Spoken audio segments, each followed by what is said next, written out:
Welcome to Leadership Talks, a podcast with best of India's corporate minds, where we just talk. We talk their love for sport. Did sport, become a kind of life lesson? Did it influence them in their careers? Where did it come from? In taking critical boardroom decisions, corporate decisions, was there any lesson from sport that kind of played a part? Did sport help them get better as as human beings, as decision makers? Because there's such an integral connection between sport and corporate life. And today, delighted to join by someone I really sort of have to say has been a friend to me, someone I felt inspired by, someone I followed, and what a distinguished career. Shyam Srinivasan, many congratulations on what has been a stellar career. I hope you get some more time to kind of spend with your family and cherish these cricket bats that are behind you. But first things first, where did this love for cricket come from and the Rahul Dravid fascination? Thanks, Boria. Nice to be on this event. Yes, sport has been one probably central theme of life all along, right? I cast my mind back. Maybe I was in class three. That's like another life. Cricket became everything, right? I started believing that one day I'd play for India and all those typical fancies of a youngster. So I recall waking up at 4:35, getting ready to go to the nets in school days. So cricket has been literally everything all through. And as I sort of grew up in my career, it started influencing many of my, I don't know, decisions, but certainly my communication, right? My outreach to people, all hugely influenced by either the story from sport and then the lessons from that invariably flows into work and try to bring that as a life lesson for teams to work with. So I think I'd say sport has been one heck of a teacher for me all my life.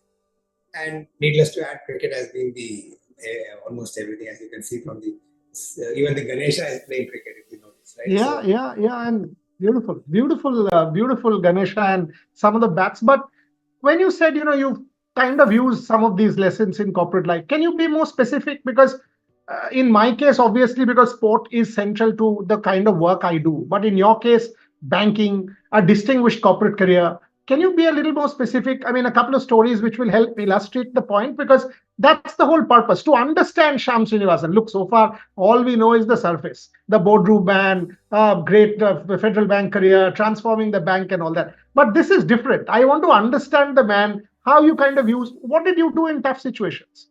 I'm sure you faced innumerable such situations. Did sport help? I think it did. And let me give you some thoughts around this, right? I think one of the things most of us learn from sport, other than the usual stuff like playing as a team, being together, is invariably the best lessons are when you're down. Invariably, the best lessons when your team has not done well. Invariably, the best lessons are when chips are against you. And I've often tried to explain to myself and the team is winning from any situation is crucial. Right? If you go back, the most recent one, the T20 final, 30 balls, 30 runs required. No one on earth gave India a snowball of a chance of making that happen. The 146 for 5, nobody thought this would be happening. And then, sort of magic happened. And I think the sport teaches us magic can happen if you're giving it everything. And if you're literally putting yourself on the line, your body on the line. So for me, messages to the team and to myself have always been around winning from any situation, put your body on the line, and as a leader, willing to take bullets. I think the ability to shield and take bullets is invariably a good outcome, because then the others get inspired by the fact that you're not shying away from being there at the scene. And with due respect, I have more regard for players than commentators. I am, Harsha Bogle is a friend, but I'm not a fan of people who are not on the crease. So I'm always saying that be in the moment, in the crease, willing to take the bullets. And I think that story nicely sells when people start seeing it in action. When this example of India 146 for 5, or why cricket, look at Roland Garros, that line which says victory belongs to the West and Ashes. Right? So that is again a message around. So the short point is, when the odds are against you, which is very often in corporate careers, you think everything is going your way, suddenly a regulatory norm changes the game, a competitor can come and swing the way away from you. So I think ability to withstand those so-called googlies, bounces, whatever it is, and come out ahead by keeping a sort of a pivoted to one team, being there, slogging it out. 40 balls, no run. Our hero, who made sure that in Australia, when India was sitting 460 or something, our man Rahul Dravid was 18 not out and staying at the crease of 40 balls, no run, just defended like crazy. I think those are fantastic life lessons, management lessons. Why Rahul Dravid? I mean, I'm sure, and the fact that he sort of won that World Cup final as coach must have given you incredible joy. I mean, why Rahul Dravid? Is it because of the resilience? Is it because of the grind, the ability to look ugly, the fight? Why Rahul Dravid? No, I think you said it all. I think the most important thing to me is not looking good for one quarter, right? I mean, businesses are never seen through the lens of one quarter performance. If I take some credit or the bank takes some credit today after having held it for 14 years, you may have seen yesterday or day before the bank's results. I left a month ago, but the market richly applauded and rewarded Federal Bank for the quarter that went by, September 30th quarter, which I was part of, only for the fact that in a time when things didn't look good for many other banks, Federal shone through. Now, why is that important? Is because those things don't happen overnight. It's a long journey. You need to stick to the core and stay the course, even when the others are cursing you out and say, "Hey guys, there's a good chance to hit a few sixes, you're missing it out."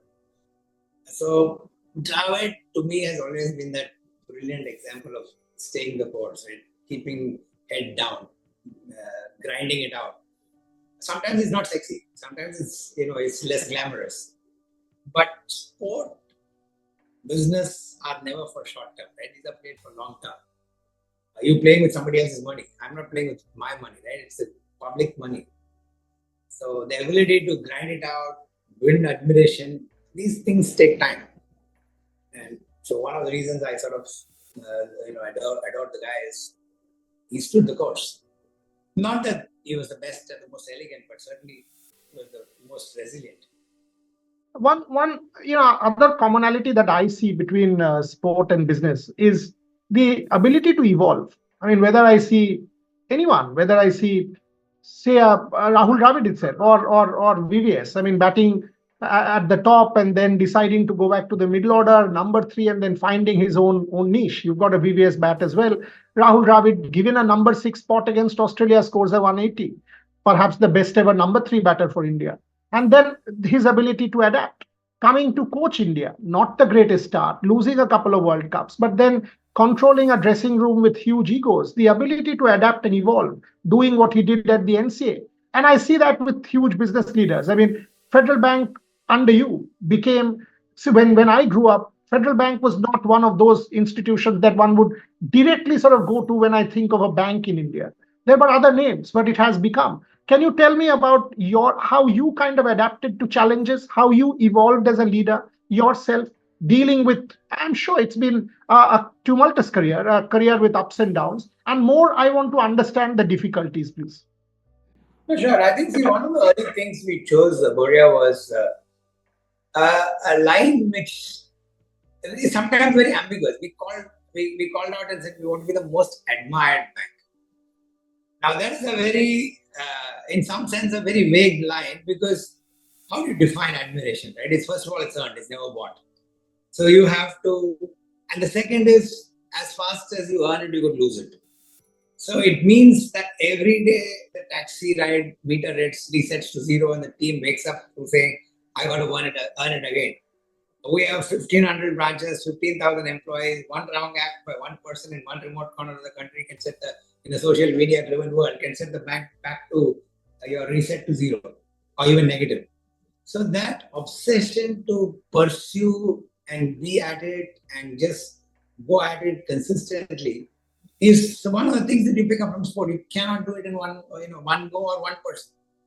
It is invariably a team which has to stay the course, which has to come together, which has to fight the odds, which has to be obsessed about winning against all odds. Now, to me, these are brilliant examples of how my bank or any large organization needs to stay the course, remind themselves that it's never about today, it's about the long run. Particularly banking is a trust business, sport is a trust business. Two batsmen cannot score runs if they don't trust one another, right?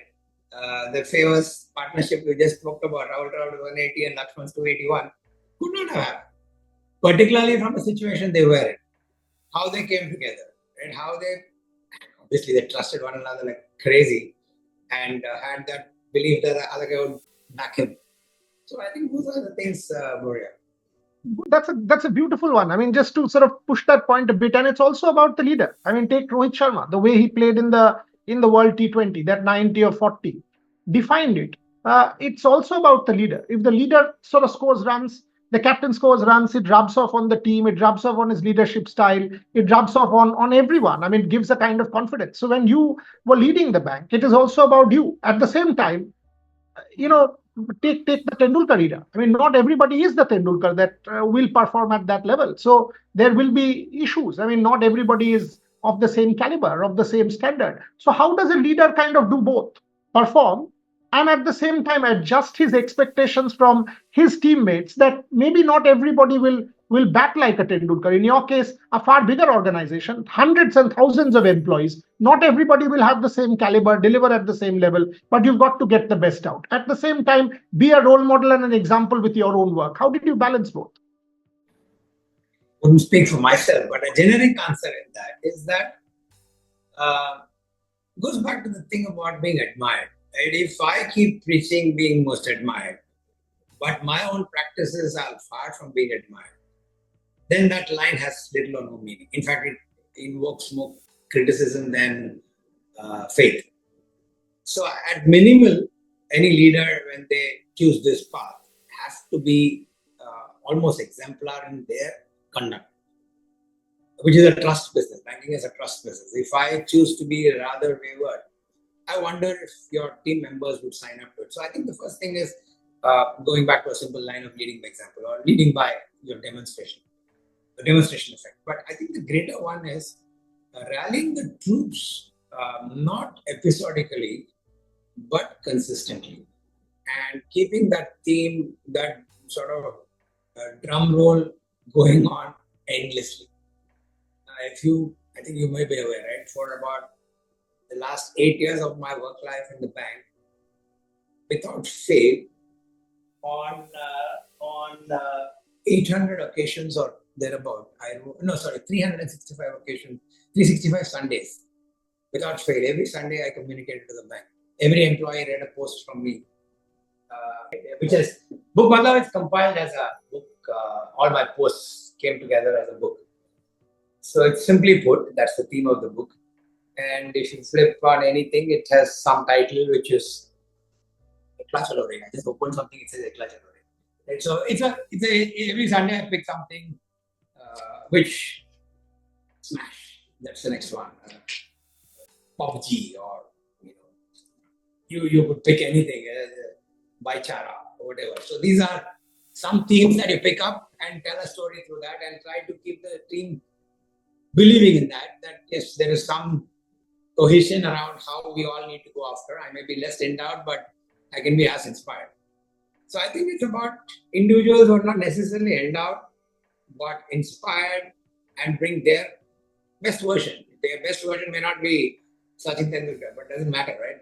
Everybody comes to the party, rather than somebody doing a drag is even better. So I think that's something that we've tried, and I do want to believe those things help the team stay glued and accomplish a lot of stuff which look difficult when you were not the best of teams. Connected to this is the issue of self-doubt. So when I watched the Olympic Games, I thought Lakshya Sen deserved a medal. But maybe when he was leading 1-0 in that kind of bronze medal match, and even winning in the second game, there was self-doubt. Or at one point in time when Satvik and Chirag were leading 1-0, 8-3, there was self-doubt. Even the very best I've seen get impacted by self-doubt. All of us have had periods of low. How about you? Did you have period of self-doubt when you kind of challenged yourself and you kind of felt low? And how did you come out of that? Because and this is not simply sport. This is a universal lesson that all of us will. I just last week was having a serious period of self doubt, saying, why am I doing this? I mean, I would have much rather gone and taught in Oxford and felt much happier than trying to make a difference to Indian sport and bang my head against the wall, asking corporates for money. I don't want to do this. I don't need to do this. But why am I doing it? And I was going through a period of continuous anger. And this kind of self doubt. How about you? I think no one is an exception there, Boria. I think all of us, and particularly in business, the occasion for self doubt is endless because it's not about how well you've done. It's somebody else does better or comments, and the public or today's economic media, business media are relentless and to be unfair to them or fair to them are only going to find fault. Right? So it's an endless game, particularly if you're a listed entity. The stock market, nothing. The daily stock price is the index whether you're doing well or not. Far from the truth, but it is.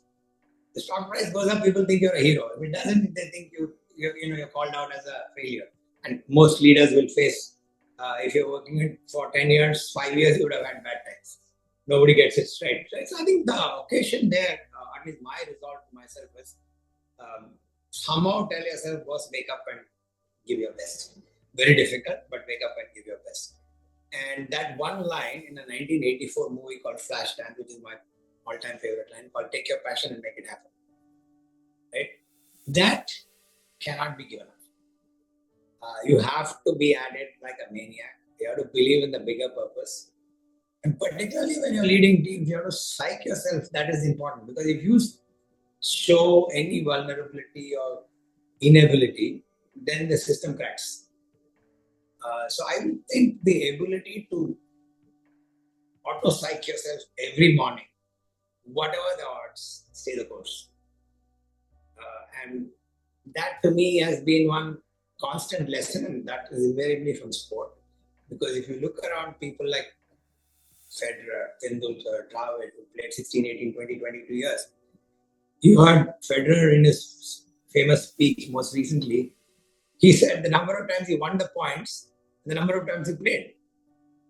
Only 51% of the points he won. Or Tendulkar went to bat for India for 700 times, only 100 centuries. So 600 times he did not. 600 times he did not. But I'm sure he had, and he was in public glare every minute of his life, he must have faced extraordinary odds. So I think the ability to auto-psych yourself, believe in the bigger purpose, faith in yourself, and most importantly, besides the divine grace, family backing, Boria, is so crucial. You've hit the nail. I mean, this is such an important point. I want to get to this. How the hell do you balance? Because in my case, and I try and derive everything from sport, but this thing about getting up, psyching yourself up, getting into that positive mode, giving your best. But at the end of the day, you think, oh, you know what? I could have watched a little more sport. I could have spent a little more time with my daughter. Maybe could have taken one more holiday. Maybe could have read one more book. Maybe could have gone out for a film. That did not happen. Am I sort of letting my family down? How do you because in my case it's work and family. That's it. End of story. And nothing more than I do. And obviously my whole world of academia. But how did you balance? I mean, in a banking job, which is 24/7, 365, relentless scrutiny, how did you balance it? Because this is again something that I want to understand from you. No, I often say, first of all, it's a trade-off, not a compromise. You have to make calls, right? What is more important to you? And sometimes you have to hit the marriage jackpot. A partner has to say, "Chalo, I'm backing you." I hit the marriage jackpot, right? She is my batchmate. She had a more glamorous career than mine if she had chosen to. She said, "Fine, go ahead, you do it. I'll back you."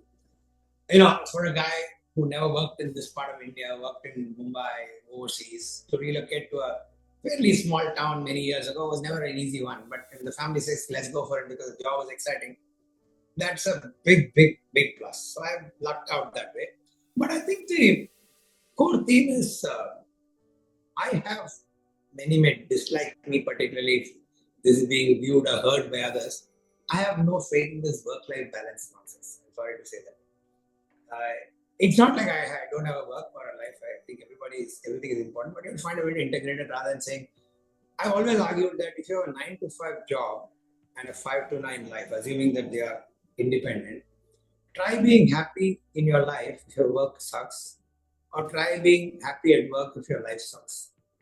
Right? I would think that is almost impossible, particularly in senior leadership positions. That is a joke. It's like travesty. It never happens. So you have to find that best compromise, best trade-off. You have to figure out how to handle both. And I I'll take I'll take this from this conversation. 9 to 5 and 5 to 9. Love this one. You try thinking about it, right? If somebody said, I'm going to be a rock star at work, but my home life sucks, all the reverse, they must be really incredibly capable of compartmentalizing, because most of us, Not one feeds into the other, right? I have a bad day at work, my wife is the one to experience the brunt of it at home, or the reverse. You had a bad day at home, it will show at your team. So I don't think it's, so you figure out how to integrate the two and try to bring order and calm around these things, because nobody escapes life's challenges. Nobody, just nobody, right? You could be the master of everything, you'll have a bad day and you'll have to deal with it. But I think winning from bad situations, winning when everybody is failing on a bad day is the highest high you can get. Yeah, absolutely. I mean, that line that you want to be perfect in an imperfect day, and 99% of the days are imperfect, right? I mean, that's something that I always kind of take that last 1%. But Sham, I'm sure you fail, right? I mean, each of us have in our days, right? I mean, we fail more than we win. Today, when we are celebrated, I was reading before this interview for the last 2 hours testimonials by some of your people, and they're glowing. I mean, they're clearly showing the admiration, the love, the whatever you want to say, the adulation that people have for you. You are taking all of that as legacy. But come on, I mean, those don't define you. The failures, the everyday, the mundane, the boring, the all of that do. How did you deal with failure? In my case, when the ban happened, for example, I had to dig deep. At one point in time, if you read my book Banned, I thought I was done, and it was all unfair. It was a pack of lies. It was rubbish. But that's what the world thought, that this guy is what he is. And one had to come through that. It was hellish for me, being abused every day on social media, the family. How did you deal with failure? I think no differently from all of us. The way first is, I have this theory which I've shared with many, is do whatever you do. The line that you have to pass the can I tell mom test. In life, if you do anything and you are confident of telling mom, then you pass every test. Right? So my first mantra to myself and my team is, whatever you do, should be able to pass can I tell mom test. If that has happened, if you can tell mom, member of family, if your girlfriend, boyfriend, husband, somebody whom you trust and respect, or can it appear in the next day morning newspaper and you won't be looking dirty, which means you passed the test. Then your nose is clean. Then you have to believe that, okay, these are bad times, I'm doing the right thing, I'll get by. It's a faith in yourself. So first is, can I tell mom test? So don't do the things that gets you into trouble. If it does, then you have a problem to pay. You have to pay a price for it. But if your nose is clean, then I think invariably your backers will back you, your self-faith will be there, your esteem will not get. All of us live for self-esteem, and right? I want to feel good about myself. I don't care if the bank balance is big, good, it's a consequence. But if I feel good about myself, then I keep at it. I've had many, and never it's not going to end. Many have written to me saying, why are in your job? Your stock has not done well, get out of here. You're a pain for the bank. There are people who put it on mail to me. But thankfully, I had a board which hugely believed in me, hugely supported me. My own faith was we were doing the right things. And thankfully, today it looks like a reasonably wise decision. So the point is, we will face numerous occasions when self-doubt, the equivalent of self-doubt appears. But hopefully you're not the cause for the failure, and you are giving your damn best. I think you can deal with it better than you are the cause for your own problem. Then I think you require different kind of repair. To my mind, at least as you get mature and more aware in your job, which happens with only time, if you can practice whatever I'm doing, I can look at the mirror and look at the world and say, hey, I want it. Chances are you can deal with failure better than you are the cause of the problem. I don't know if that helps, but that's been one mantra I practice. More importantly, in my more recent last 20 years where I've been doing leadership roles, I don't think I felt shy of things I did. I have done a lot of wrong things, but not wrong decisions, but not things that made me feel funk or I wanted to hide myself. And as a Right. leader, if I've done things that are not embarrassing me, I think I can deal with a lot of problems. So right. But at the end of the day, I'm happy that, I might make a wrong call. But anyone can make a wrong call. I'm not embarrassed about that call. So be it. I might have played the wrong line and got bowled, but that's fine. I mean, anybody, it can happen to that, but with the best of intentions. That's it. Last couple of questions. Beautiful conversation. Loved it so far. Uh, you've been doing this for 30, 40 years, part of life, grew the ladder, became the best at what you did, the best version of yourself, maybe. How do you switch off when it finally happened? I mean, still, it's still very early, it's still very raw, because you've not yet kind of, it's not even about a month or so. But how do you kind of give it up? Was it a tough call that when you finally it happened to you that no, I'm not going to do that job anymore, I'm done? Is that because I remember when Sachin retired 2 months before that, we were chatting in his house, and I said, so what about after retirement? And he caught my hand and he said, I'm still not a retired cricketer. Why are you saying this? This is the only thing I know. I mean, I'm not a retired cricketer until I'm retired. And it struck with me. I mean, in my case, I will continue to write till I'm 70 or as long as I live, or I do broadcasts as a media academic, whatever it is. But now, has it kind of has it dawned on you?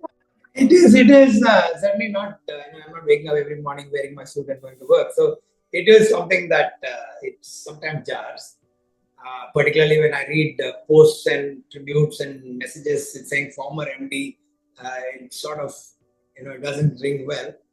But it's slowly sinking in that, I don't have the keys. Right? I would accept that. And I wrote a post more recently to my team after I left and saying that how easily one becomes zero. On 22nd September 2024, I was a celebrated party leader. 23rd morning, you wake up to saying, you know what, that visiting card is out of you. So it's hard, but I think this is where you have to reset and start all over again, right? And what I will do, I don't know, but it's tuning out and tuning into another frequency. Very hard, very difficult. But I've been preparing for the last 8-10 months since I knew my retirement date is defined. In my mind, I've been telling myself, don't get too emotional about the parting because it is real. One day it has to happen, right? But I don't think there's an easy answer to this, Boria. I don't like to hear retired, former, MD, all those words, but those are real. In fact, on 22nd, My Rhodes Trust, one trustee once told me when I went back to Oxford once, and we were just chatting, and I said, which year were you? I said, 99 to 2002. And he said, okay. And we just got chatting. So somebody used the words of former Rhodes Scholar. And I said, hello, no one's a former Rhodes Scholar. A Rhodes Scholar will forever remain a Rhodes Scholar. It's not about former. What are you saying former for? So it's not former. It is not past. So get rid of that. I mean, there's no question, Shyam Srinivasan. You've been fantastic at what you've done. Final question. Tell me one story from sport that you will carry to always. I mean, that kind of resonates you. One, if I ask you one, your favorite sporting moment that you just love. There are many, but probably the most where all of us watched. I was on the ground when Mr. Dhoni hit that famous six of that and that is a special moment. In fact, the ball landed 2-3 rows from where I was sitting on one day. Right, so to that extent, it was, and I was, in the crowd jumping around like everybody else. April 2nd, 2011. So it was a special moment. Particularly at some point in time when it looked like game was going out, and Sachin got out, Sehwag got out. It looked like we were not going to make it, and then these two fellows did wonders, and so that moment stuck with me. But I can narrate many experiences when see, for me the biggest kick is when the odds look like the guy is going to lose it, and he comes back from behind and wins it. Is my story of life. I do believe I'm not a very endowed, very clever kind of person, but not done too badly, I would think. So the only thing that gave me the kick was stay the course. Resilience, great, stay the course, just be at it. And that is for life lesson from sport. Be at it. Never give up. Your So good. Olympics line this time, rukna nahi hai, right? So that is the Absolutely. That's so good. I mean, I've been there 1780 competitions in life, 180 wins, 1600 losses. Never gave up. Never gave up. And that's the story of sport all over the world. I mean, no one, it is not the most talented individual that goes on to win. Rather, it's the individual who stays the course, like you did in your own career. Shyam Srinivasan, pleasure, absolute pleasure that we had this conversation. Loved every moment of it. Wish you all the very best. Look forward to catching up physically at some point and getting you to our conclave in March. It will be a pleasure to have you together in Kolkata at the conclave and chatting with you face to face. But for the moment, thank you very, very much for your time. Appreciate it.